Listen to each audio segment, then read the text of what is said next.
السلام علیکم، صبح سویرے پاکستان میں خوش آمدید. میں ہوں اویس منگل والا. خدا کا شکر ہے کہ اس نے ہمیں آج کی صبح دیکھنا نصیب فرمائی.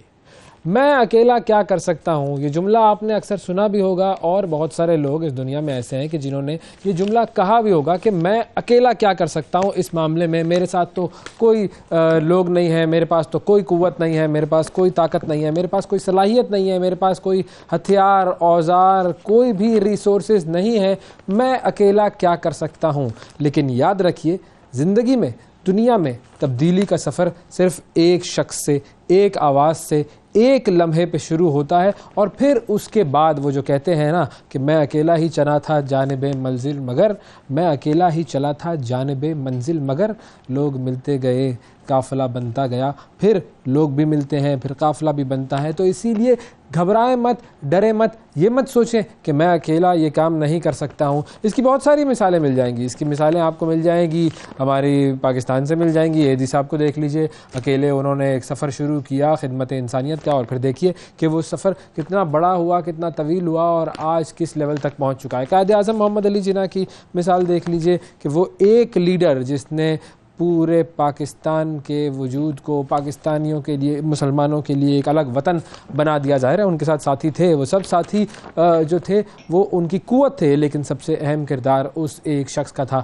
جس کا نام قائد اعظم محمد علی جناح تھا. دین کی مثال لے لیجئے، بڑے بڑے صحابہ دیکھ لیجئے، حضور اکرم صلی اللہ علیہ وآلہ وسلم کی زندگی سے مثال لے لیجئے کہ کس طرح کے معاشرے میں وہ پیدا ہوتے ہیں، اور پھر وہاں پر ان کی ایک آواز بلند ہوتی ہے جو حق کی آواز ہوتی ہے. اور پھر آج دیکھ لیجئے کہ دنیا میں کتنے مسلمان موجود ہیں.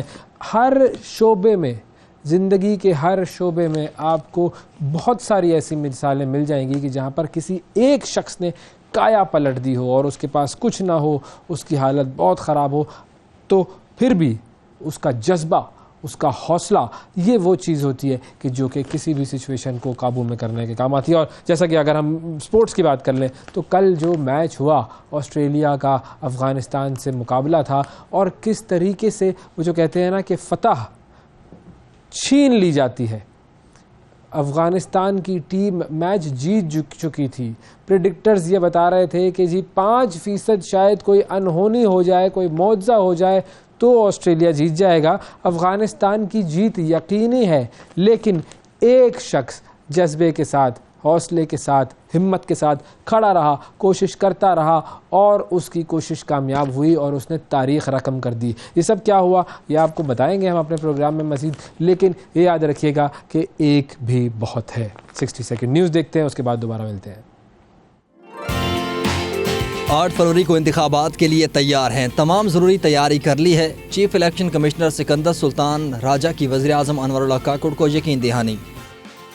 IMF نے پاکستان سے ڈالر کے مقابلے میں روپے کی قدر بڑھنے پر رپورٹ مانگ لی.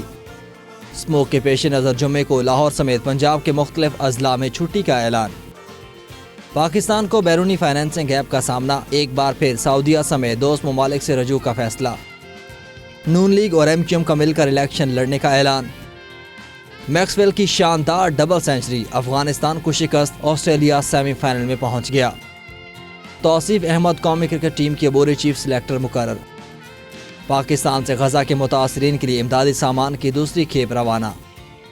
غزہ میں اسپتالوں پر حملے نہ روکے، اسرائیلی افواج نے نصر میڈیکل کمپلیکس پر بھی بم برسا دیے.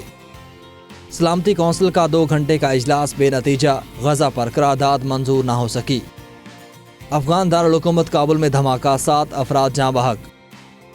بھارت میں منی لانڈرنگ کے الزامات پر اروند کیجریوال کی گرفتاری کا خدشہ.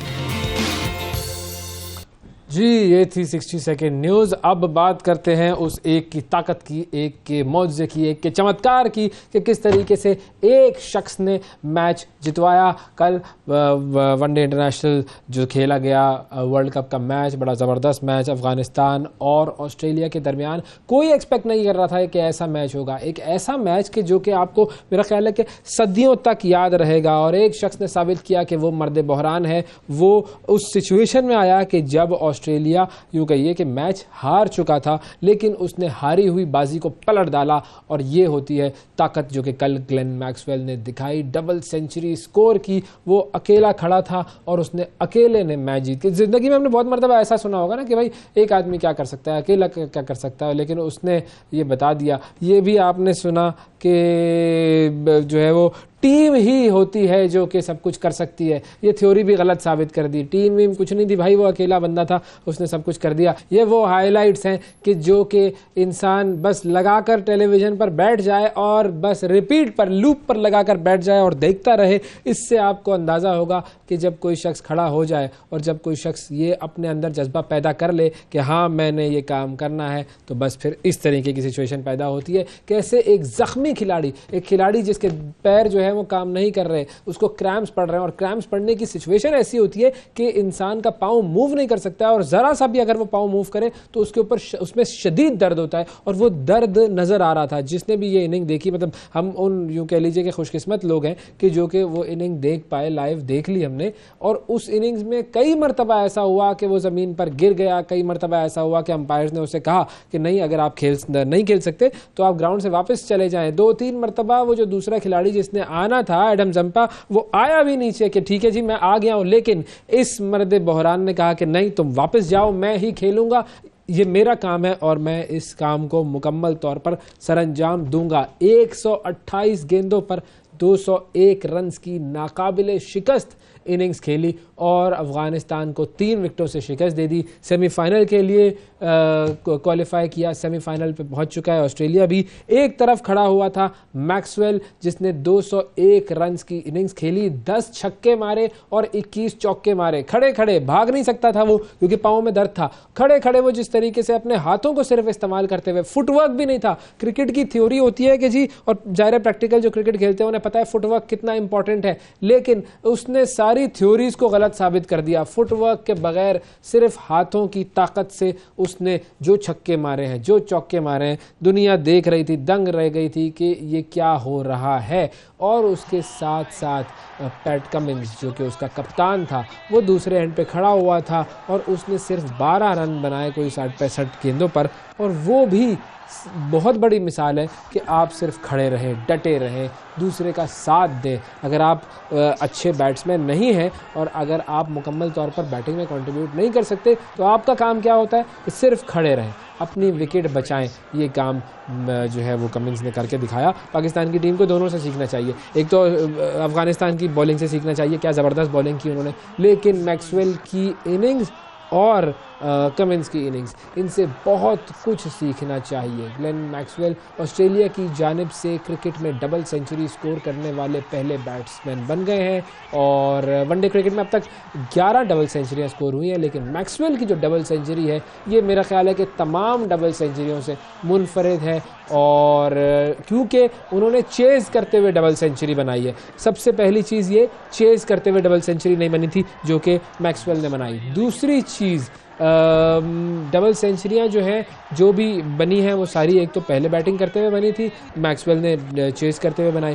دوسری چیز یہ کہ نان اوپنر بیٹسمین ہیں، کیونکہ اس سے پہلے جتنے بھی بیٹسمین جنہوں نے ڈبل سینچریز بنائی تھی وہ سارے وہ تھے جو کہ اوپن کرنے آتے تھے، سب سے پہلے آتے تھے، اور میکسویل کے کیس میں ایسا نہیں تھا. اور آسٹریلیا کی طرف سے سب سے زیادہ سکور کرنے والے ون ڈیز میں یہ کھلاڑی بن گئے ہیں گلین میکسویل. اور بہت ہی زبردست ان کی اننگز. اس سے قبل جو ہے وہ ہم نے دیکھا کہ آسٹریلیا تھوڑا سا یوں کہیے کہ ذرا ڈگمگا رہا تھا شروع میں، لیکن آسٹریلیا کا کم بیک ہوا ہے، اور کل جو دکھایا ہے آسٹریلیا نے کھیل کر اس سے ثابت ہو گیا کہ واقعی بھائی آسٹریلیا جو ہے وہ آسٹریلیا ہے، اور آسٹریلیا کو کبھی بھی آپ رول آؤٹ نہیں کر سکتے ہیں. افغانستان کے جو کھلاڑی تھے ظاہر ہے وہ افسردہ تھے، ان کے جبڑوں سے جس طریقے سے جیت چھینی گئی ہے یہ ایک ناقابل یقین میچ تھا، اور کوئی بھی نہیں سوچ سکتا تھا. وہ جو پریڈکٹر تھے وہ 1% تک آ گئے تھے کہ 1% چانس ہے کہ آسٹریلیا یہ میچ جیتے، لیکن 47ویں اوور میں 7 وکٹوں کے نقصان پر زبردست کھیلنے کے بعد، بالکل تنہا اس اننگز کو لے کر چلنے کے بعد، میکسویل نے 201 رنز بنا کر اپنی ٹیم کو سیمی فائنل میں پہنچا دیا ہے، بہت ہی زبردست۔ اس سے پہلے بھارت اور جنوبی افریقہ پہنچ چکے ہیں ناک آؤٹ مرحلے میں، سیمی فائنل میں پہنچ چکے ہیں، تو تیسری ٹیم بن گئی ہے آسٹریلیا جو کہ سیمی فائنل میں پہنچ گئی ہے۔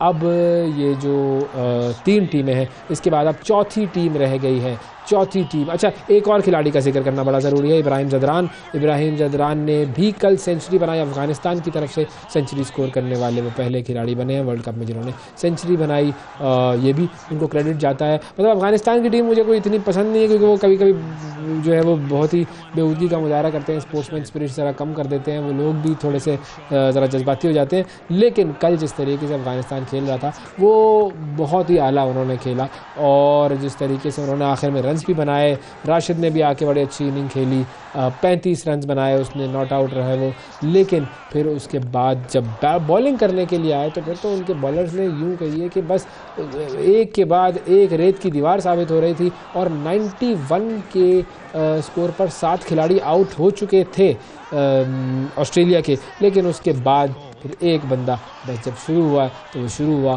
اور ایسی دھواں دار بیٹنگ ہوئی، اور ایسا اس نے کوئی مارا ہے افغانستان والوں کو۔ افغانستان والوں نے اب اس بارے میں تحقیقات کا مطالبہ کیا ہے، اور انہوں نے کہا ہے کہ اس پر تحقیق کی جائے کہ یہ کیا چکر ہے، کہیں یہ نسیم شاہ کا رشتہ دار تو نہیں ہے میکسویل، کیونکہ نسیم شاہ بھی ہمیں پہلے ایسے ہی مارتا رہا ہے، اور چیک کیا جائے۔ انہوں نے ICC سے ریکویسٹ کی ہے کہ بھائی یہ چیک کیا جائے کہ کہیں یہ اس کا شناختی کارڈ، بے فارم وغیرہ چیک کروایا جائے، تاکہ اگر کہیں سے یہ نسیم شاہ کا رشتہ دار نکلے تو پھر ان کو سمجھ میں آئے کہ ہاں بھائی یہ تو کر سکتا ہے۔ لیکن بہرحال اس وقت جو ہے وہ کرکٹ کی جو ورلڈ کپ کی سینیریو ہے وہ بڑی انٹرسٹنگ ہو چکا ہے، اور 3 اس وقت ٹیمیں ایسی ہیں جو کہ سیمی فائنل میں پہنچنے کی دعوے دار ہیں چوتھی ٹیم کی حیثیت سے۔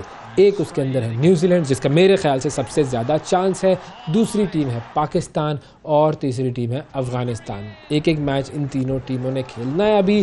نیوزی لینڈ جو ہے وہ تو کھیلے گا سری لنکا سے، جو کہ نسبتاً ایک کمزور ٹیم ہے، لیکن کرکٹ میں کچھ بھی ہو سکتا ہے، ہم سب دعائیں بھی کر رہے ہیں، بارش کا بھی امکان ہے، اللہ کرے بارش ہو جائے۔ بارش نے بھی پچھلی دفعہ ہماری مدد کی تھی، یا اللہ بس تو دیکھ لے میرے مالک، جو بھی بہترین ہو جائے ہمارے لیے وہ کر دے، آمین۔ اور تو یہ تو میچ ہوگا نیوزی لینڈ اور سری لنکا کا، پھر دوسرا میچ پاکستان کا ہوگا جو کہ انگلینڈ سے ہوگا۔ دیکھیں انگلینڈ کی ٹیم بیچاری بالکل آخری نمبر پر چل رہی ہے، اس نے بھی اپنی عزت بچانی ہے، اور جب بات عزت پہ آ جائے تو پھر دماغ گھوم جاتا ہے کھلاڑیوں کا سب کا۔ تو میرے مالک انگلینڈ کو بھی جو ہے وہ تھوڑی سی جو ہے وہ ذرا حوصلے کی تاکید فرما، اور ہمیں اچھے طریقے سے اس میچ کی جیت عطا فرما۔ اور جو نیوزی لینڈ اور سری لنکا کا میچ ہے اس میں اگر نیوزی لینڈ جیت جاتا ہے تو پھر تو خیر معاملہ الگ ہو جائے گا۔ نیوزی لینڈ ہے، پاکستان ہے اور افغانستان ہے۔ افغانستان کا اگلا مقابلہ ساؤتھ افریقہ سے ہے، اور ساؤتھ افریقہ ظاہر ہے ایک بڑی اچھی ٹیم ہے، لیکن پچھلے میچ میں وہ بڑے برے طریقے سے ہاری تھی، اور اب دیکھتے ہیں کہ ساؤتھ افریقہ کیا کرتا ہے، لیکن ظاہر ساؤتھ افریقہ جو ہے وہ خود تو پہنچ گیا ہے، افغانستان کے لیے آگے کیا رکھا ہوا ہے اس میں۔ اچھا، ایک اور چھوٹی سی خبر ہے کرکٹ کی دنیا سے ہی، کل جو ہے وہ پاکستان اور بنگلہ دیش کی خواتین کی کرکٹ ٹیموں کا بھی میچ ہو رہا تھا، ان کو بھی ہمیں یاد رکھنا چاہیے۔ اس میں وہی سدرا امین پر جرمانہ ہو گیا، وہ میچ سپر اوور تک گیا، اس میچ میں پاکستان اور بنگلہ دیش کی دونوں جو ٹیمیں تھیں انہوں نے 169 رنز بنائے، اور 169 رنز بنانے کے بعد دونوں ٹیمیں جو تھیں وہ چونکہ سیم جو ہے وہ اسکور تھا ان کا، تو سپر اوور دیا گیا، اور سپر اوور میں بنگلہ دیش نے سپر اوور میں یہ میچ جیت لیا، اور اب وہ سیریز جو ہے 1-1 سے برابر ہو چکی ہے۔ اس میچ میں سدرا امین پر جرمانہ ہو گیا جی، سدرا امین کو میچ کا 10% جرمانہ ہوا ہے اور میچ فیس کا، اور ایک ڈی میرٹ پوائنٹ بھی دیا گیا ہے، اور سدرا امین جو ہے وہ اس میچ میں ICC کے لیول 1 کی انہوں نے خلاف ورزی کی۔ اب وہ خلاف ورزی تھی کیا، انہوں نے امپائر کے فیصلے پر غیر مناسب رویہ اختیار کیا تھا، پھر انہوں نے خیر اپنی غلطی قبول کی، اور انہوں نے کہا ٹھیک ہے جی اوکے I'm سوری، اور سزا مجھے دے دیجئے۔ تو یہ ہوا ہے جی سدرا امین کے ساتھ۔ اور بہرحال یہ تو خیر کرکٹ کی دنیا سے خبریں تھیں، ایک بڑی اہم خبر ہے جس کی طرف میں آپ کو لے کر جانا چاہوں گا، اور بہت تشویشناک خبر ہے یہ۔ راجن پور میں ایک واقعہ ہوا، ایک ویڈیو ہمارے سامنے آئی اور سوشل میڈیا پر یہ ویڈیو گردش کر رہی تھی۔ یہ ویڈیو میں چاہوں گا اگر دکھا سکتے ہیں ہم تو دکھائیں۔ اس ویڈیو میں آپ کو نظر آئے گا کہ ایک شخص ایک بچے پر تشدد کر رہا ہے، اور وہ کوئی دکان کا یہ سیناریو ہے، دکان میں ہے وہ، اور وہ بچہ غالباً وہاں پر کام کرتا ہے، اور اس بچے کو مارا پیٹا جا رہا ہے۔ اور جیسا کہ عموماً ہمارے یہاں پر ہوتا ہے کہ غریب کے بچے کو تو کوئی بچہ یا کوئی انسان تو سمجھتا ہی نہیں ہے، تو وہ جو دکان کا مالک تھا اس دکان کے مالک کی ویڈیو سامنے آ رہی تھی کہ جی یہ بچے پر تشدد کر رہا ہے، اور اس نے جس طریقے سے اس پر تشدد کیا، وہ بچہ گرم کھولتی ہوئی تیل کی کڑھائی میں جا کر گرا, جلا وہ بچہ, جس طریقے سے وہ اٹھا ہے وہ ویڈیو میں نظر آ رہا ہے کہ اس کی تکلیف اور اس کا کرب کیا ہوگا, لیکن ظاہر ہے غریب کا بچہ انسان کا بچہ تو نہیں ہوتا. تو بہرحال وہ ظلم کیے جا رہا ہے شخص اس کے اوپر, اور اسے بالکل اس بات کی پرواہ نہیں تھی کہ یہ میں کیا کر رہا ہوں. وہ بچہ پوری طریقے سے جھلس گیا. ہمارے نمائندے ہیں جی امجد جتوئی صاحب, ان سے اس واقعے کی تعلم کرتے ہیں, اور پتہ یہ چلا ہے کہ جی پولیس نے اس شخص کو پکڑ بھی لیا ہے, لیکن ساری تفصیل ہمیں بتائیں گے امجد جتوئی صاحب. السلام علیکم امجد. وعلیکم السلام سر. جی امجد صاحب بتائیے یہ واقعہ کیا ہوا اور اب اس کی تازہ ترین صورتحال کیا ہے؟ اچھا سر, میں آپ کو بتاؤں کہ یہ رانی بازار جامپور میں یہ واقعہ ہوا ہے. الجنت دہی بھلے کے نام سے یہ شاپ ہے جو منور اقبال کی, وہاں پر یہ محمد آصف جس کی عمر 13 سال کے قریب ہے یہ کام کرتا تھا. اچھا, یہ اس کا جو والد صاحب ہے وہ معذور ہیں. گھر کا چولہا جلانے کے لیے یہ جو بچہ ہے, حالانکہ یہ عمر جو 13 سال ہے یہ پڑھنے کی ہوتی ہے, اس کے باوجود وہ گھر کا چولہا جلانے کے لیے تو وہ اس دہی بلے کی دکان پہ کام کرتا تھا. ویڈیو میں آپ دیکھ سکتے ہیں کہ ایک دوسرا لڑکا اس بچے کے ساتھ لڑ رہا ہے. اسی اسنا میں دکان کا مالک آ جاتا ہے, اس بچے پر تھپڑوں کی بارش کر دیتا ہے, اس 13 سالہ محمد آصف پر. اس کے بعد اس کو وہ دھکا دیتا ہے, تو دھکا جب اس کو دیتا ہے تو وہ جو ایک گرم کھولتا ہوا پانی تھا کڑھائی, اس کے اوپر جا کر لگتا ہے وہ بچہ, اور وہ جو ٹوٹل جو سارا کڑھائی کا وہ تیل تھا اس کے جسم پر آ کے گرتا ہے. اس میں آپ اس دکان والے کی لاپرواہی دیکھیں گے کہ کس طریقے سے اس بچے کو دھکا دیتا ہے اس کڑھائی پہ جب وہ گرتا ہے, جب اس کے اوپر تیل آ کر گرتا ہے تو کس طرح مچھلی کی طرح وہ چھوٹا بچہ تڑپ رہا ہے. بالکل بالکل جی. اچھا, اس میں ایک لاپرواہی ان کی دیکھیں, یہ 4:30 بجے کے قریب وقوع ہوا ہے جہاں پر یہ شاپ ہے, اس کے بالکل 2 منٹ کے فاصلے پر THP ہسپتال جامپور ہے. اچھا, لیکن اس بچے کو وہاں شفٹ کرنے کی بجائے 1122 کو بلانے کی بجائے انہوں نے ایک وہاں پر ٹائم گزارا, لیٹ کر دیا.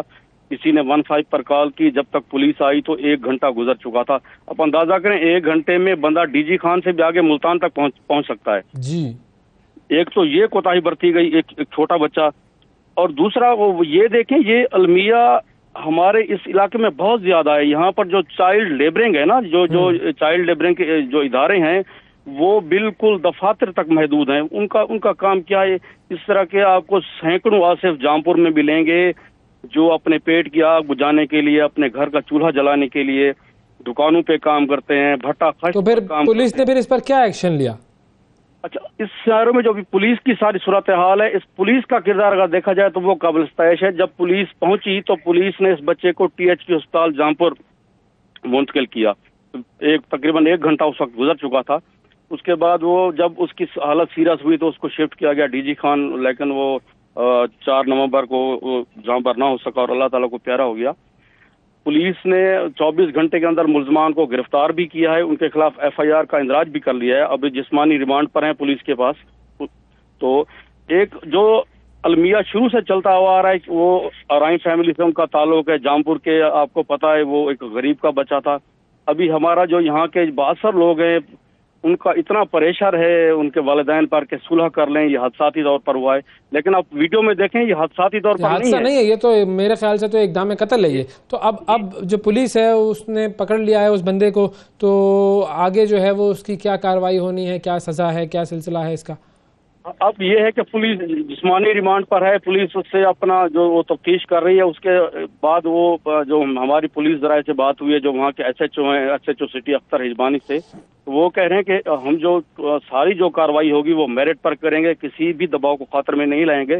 اگر خدا نہ خواستہ ان پر پریشر پڑتا ہے, صلح کی طرف ان کے والدین کو جاتے ہیں, تو ہم بھرپور کوشش کریں گے کہ پولیس ہی اس کی مدعی بن جائے, اس کیس کو آگے لے کر چلا جائے, اس کو جوڈیشل ریمانڈ پر لے جایا جائے.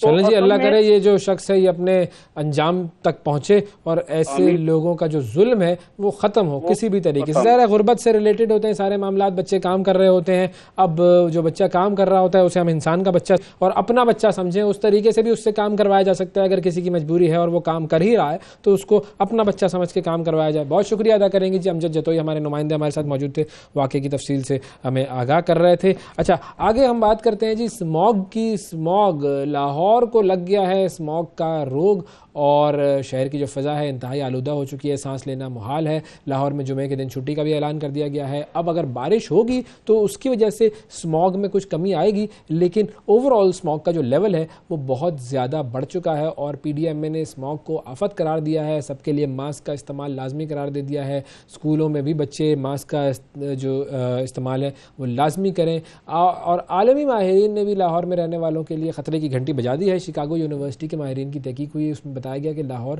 ظاہر ہے دنیا کے آلودہ ترین شہروں میں سے ایک ہے. اس کا ایئر کوالٹی انڈیکس ہم سب کو پتہ ہے جی, لاہور, دہلی, کراچی, یہی 3 نام ہوتے ہیں جو کہ گردش کرتے رہتے ہیں. لاہور میں رہنے والے افراد کے لیے آب و ہوا انتہائی آلودہ ہے, اور اس کے باعث اس فضا میں سانس لینے والے لوگ زندگی کے 7 سالوں سے ہاتھ دھو بیٹھیں گے. یہ بات قابل ذکر ہے کہ لاہور میں ایئر کوالٹی انڈیکس 500 سے بڑھ گیا ہے, جو کہ معمول کی سطح ہوتی ہے 200, اس سے کافی زیادہ ہے. اور محکمہ ماحولیات یہ کہتا ہے کہ انڈیکس کی سطح 200 سے 300 کے درمیان رہنے سے آنکھوں میں جلن ہوتی ہے, لیکن جب یہ جو AQI کی سطح 400 سے 500 تک پہنچ جائے تو پھر یہ انتہائی خطرناک ہو جاتا ہے. اور حکومت کہتی ہے کہ جی وہ شہر میں فضائی آلودگی کو کم کرنے کے لیے سخت اقدامات تو کر رہی ہے, لیکن اگر آپ لاہور میں رہ رہے ہیں تو خدارہ اپنا خیال کیجئے.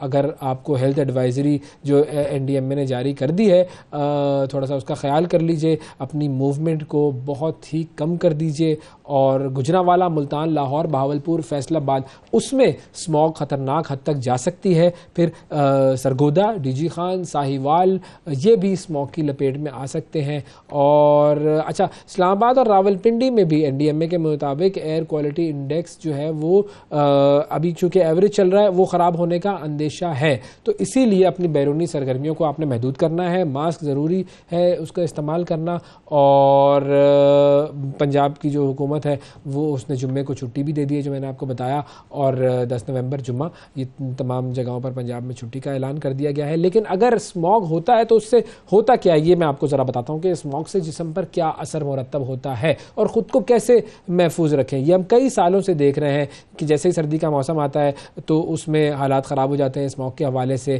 اور اسموگ جو ہے وہ پھیلتی جاتی ہے, اور ہر سال یہ سارا معاملہ ہوتا ہے. اب ایڈوائزریز بھی جاری ہوتی ہیں, تمام جو ہے وہ لیولز بھی بتائے جاتے ہیں, اور ہر جگہ کی شدت بتائی جاتی ہے. لیکن اب اس کا بیسیکلی یہ ہوتی کیا ہے, اسموگ جو ہے وہ فضائی آلودگی کی ایک قسم ہے, اور 1900 کے لگ بھگ اس کا آغاز ہوا تھا اس فینومینا کا, جب یہ نام سامنے آیا تھا اسموگ. دھواں یعنی کہ اسموک, اور دھند یعنی کہ فوگ. دھواں اور فوگ ان دونوں چیزوں کو مکس کریں تو یہ ورڈ بن جاتا ہے اسموگز. اور یہ بہت زیادہ جو ہے وہ مسئلہ عام ہے. Nitrogen oxide, sulphur oxide, ozone, دھواں, کاربن مونو آکسائڈ, دیگر گیسیں یہ اسموگ بننے میں بڑا اہم کردار ادا کرتی ہیں. اس کی کچھ قسمیں بھی ہیں لیکن ظاہر ہے وہ ایک ڈیٹیل ہو جائے گی. اب وہ بنتی کیوں ہیں؟